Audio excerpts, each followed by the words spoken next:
I'm Mark. And I'm Josh. And this is Alter Ego Comics TV, episode number 116. We are back with another batch of comics that we want to recommend to you that you pick up here at our store or at your local comic book store. And if you're new to the show, we're from the store, Alter Ego Comics, in beautiful Lima, Ohio. It's a beautiful day today. It's going to be 80, sunny, crazy, nice weather for the first day of May, which is when we're recording this. But lots of new stuff this week, lots of number ones that we can talk about, and I will start with 10 Grand, number one, written by J. Michael Straczynski and art by Ben Templesmith. And full disclosure, I am a huge Babylon 5 fan, which is a show that was created and written primarily by J. Michael Straczynski. It was kind of a new thing for American television. It was an episodic television with story arcs that had a definite beginning, middle, and end. It was a 5-year story, and they got to tell all 5 years, and it is amazing. If you have not watched it, you should really seek it out. Straczynski has had some hits and misses in the world of comics. His hits include Midnight Nation, Rising Stars, and some would argue that hits and misses might include Amazing Spider-Man and Superman, and another hit would be Thor. His run on Thor was excellent. And he's kind of had enough with the corporate BS from Marvel and DC and editorial interference and constant crossovers, so he has, what's the word I'm looking for? Rejuvenated, brought back his imprint of Joe's Comics, which was at Image Comics probably at least 12 years ago, 10, 12 years ago. More than that. And he's brought Joe's Comics back. The first title out of the gate is 10 Grand, and this is an opportunity for him to tell the stories he wants to tell. They aren't set to go for a year or 2 years or 3 years. They go as long as the stories are good. He's working with some of the best artists in the business, and he has no editorial interference whatsoever. 10 Grand is the story of a hitman that is madly in love with a woman, and he is assigned to take out an evil dude that turns out to be much more evil than anyone anticipated. In the process, he and his girlfriend are killed, and he's given the opportunity to come back from the dead and work for heaven, taking down bad guys and earning the opportunity to see his beloved for 5 minutes every once in a while. Every time he dies. But every time he dies, he's going to come back again and keep working for the man. Or God. Sorry, he's working for God. I really didn't give too much away because there's a whole lot of story in here. There are no ads in the entire book. There's one ad at the very back for the Hero Initiative because it's awesome, but no ads in this book. Templesmith's artwork is really good. I'm not a huge Templesmith fan, but I found myself looking at the pages longer than I normally would, just looking at the intricacies of his artwork, because he really is a unique artist on the scene today. The story was just excellent. Straczynski is a master storyteller. I would go so far as to say he is one of the best storytellers of our generation. And I'm really looking forward to what he does in the world of comics, in the world of Joe's Comics. 10 Grand is an excellent read. If you're a fan of Constantine, someone said that this is Constantine done right. I guess Constantine, compared to the new run of Constantine at the DC, in the new 52. But if you're a fan of books like Constantine, you should check out 10 Grand. Even if you're not, it's just really good comics. My first pick this week is Iron Man number 9. This is the start of the secret origin of Tony Stark, written by Kieran Gillen with art by Dale Eaglesham. This is sort of a combination between the start of a new arc and the epilogue of the previous arc. You can just jump it, grab it, pick up, and run. But basically, we're following a character called 451, who is an android that was introduced in the previous 2 issues of Iron Man. But it's primarily about Tony trying to hunt down this character, and he tells you everything you need to know as it goes. But it was very cool. It's still continuing Tony being off in space, and in this issue, Tony hires Death's Head to help him track this down. You need to find someone who's a bounty hunter. And the Tony and Death's Head stuff worked really well for me. Just the kind of patter back and forth between this evil giant robot mercenary and Tony Stark was a lot of fun. And by the end of the book, I would say the last 3 or 4 pages, they kind of kick into full gear in a story that is promising to be the most important Iron Man story in the last 10 years. Things are revealed that are interesting, and if you're a Tony Stark fan, you do not want to miss it. So Kieran Gillen's still firing on all cylinders on Iron Man. I did not realize that Death's Head was so large. I've read other comics with Death's Head in it in the past. He always seemed to be normal size. Well, there's different iterations of Death's Head. I mean, it's a robot, so he's had different physical builds. Fascinating. Next up for me, Age of Ultron Book 7. This series has been really, really good. some people get event fatigue, event burnout, but Age of Ultron has been very solid for all 7 issues so far. It's a 10-issue series, and this is where we get to see the ramifications of what Wolverine and the Invisible Woman did in the previous issue when they come back to the present and things are all wonky. And that's really the fun aspect of this book, is seeing how the present is different because of what they did. If you're not reading this and you're a Marvel fan, how dare you call yourself a Marvel fan? This is the Marvel event going on right now. And as I said, Bendis and his artistic collaborators, who would be Brian Hitch and Brandon Peterson and Carlos Pacheco, are doing an excellent job. Really curious to see what happens when this wraps up in issue 10. I just got back from C2E2 in Chicago, which was last weekend, and this is all Marvel was talking about. Issue 10, issue 10. You really have to check out issue 10 of Age of Ultron. So we're 3 issues away, and we'll see what kind of long-lasting effects it has. But remember what Bendis did with House of M and how long that stayed in play. So maybe we're going to see something like that happen at the end of Age of Ultron.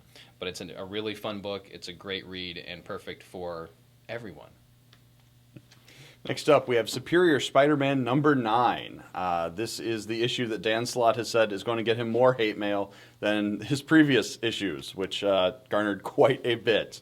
We see, as of the end of the last issue, Otto Octavius, still inhabiting Peter's body, has realized that Parker is there in some way, in some facets of his memories or in some part of his brain, and is trying to excise him.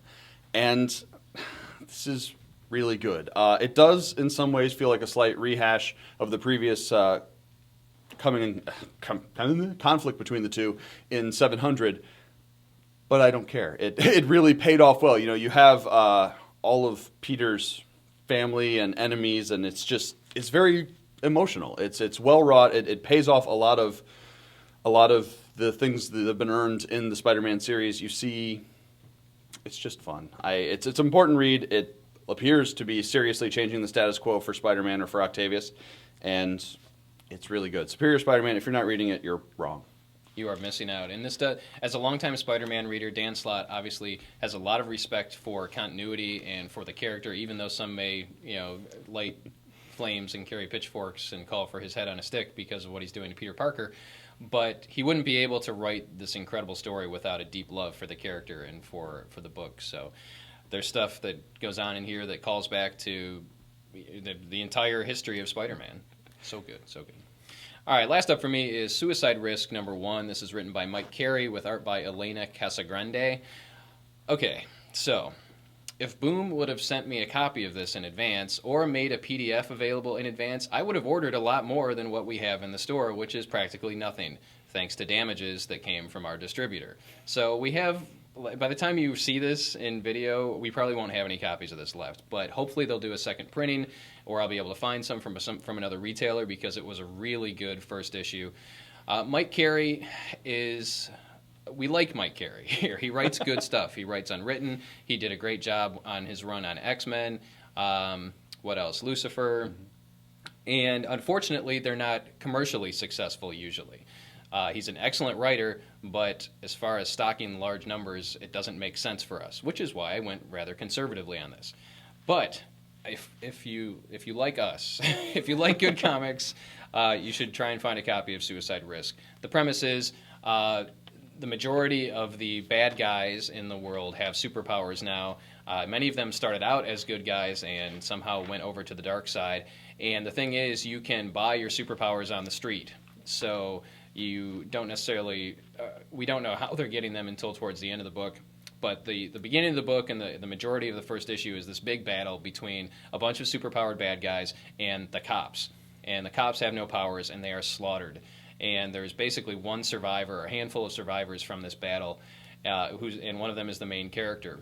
And he witnesses his fellow police officers butchered, his partner is maimed for life, and he's trying to come to grips with what happened. And so he basically says, enough. If all these guys have powers, the only way to take them down is to get powers myself. And he goes off on that mission. And that's what the story is going to be about. How does this one individual try and make a difference? And is he going to turn to the dark side as well? Because power corrupts. Absolute power corrupts absolutely. So who knows? But the artwork was excellent. Carey is a great storyteller again. And Suicide Risk is something that you don't have to take a risk on. It's a solid read if you can find it, and hopefully we can get some more. My last pick this week is Animal Man number 20, written by Jeff Lemire with art by Timothy Green and Jean-Paul Leon. And in the first chunk of the Animal Man run, I believe it was in issue 8 or 9, there was an issue that was pretty much exclusively one of the kids, it wasn't Buddy, it was his son, watching the movie that Buddy had made, the Red Thunder superhero biopic that Hollywood movie Buddy had starred in. This is the second half of that issue. It's almost entirely that story. We get a framing story that really resonates it to Buddy's life and what's going on in his life, but I thought it was really, really well done. I liked it the first time. I actually loved it this time, partially because Buddy's kind of screwed. Recently, he lost his son 2 issues ago, and his life is kind of falling apart. His wife wants to stay away from him to protect the remaining child. His daughter is in the thrall of the Red with that creepy cat thing, and it's just, Buddy's life is crap, and watching this movie that he made before that's not really about him, but it's a superhero movie. It's about a guy with powers in his life and it getting screwed up. So it does resonate in a lot of ways. There's a lot of mirroring between his real life and the movie, his comic book life, because he's not real, probably. And the life in this movie is really interesting. It's a really great way to do what Buddy's going through without treading over things we've seen before. It's just a great edifice that Lemire's put up, and it just really resonated home for me. So if you like Animal Man, this is a great issue. So what did you like this week? We want to hear from you. Put some comments below and let us know. And if you like the videos, share them with your friends. Let them know that this review show is there.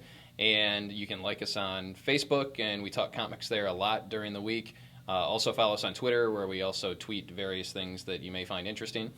And if you're in the area, stop in. By the time this goes up, we'll be right on top of Free Comic Book Day, but just in case it gets up before Saturday, head out to your local comic book store on Saturday, May 4th for Free Comic Book Day across the country and around the world. Should be oodles and oodles of fun, and we're looking forward to having hundreds of our closest friends join us on that day.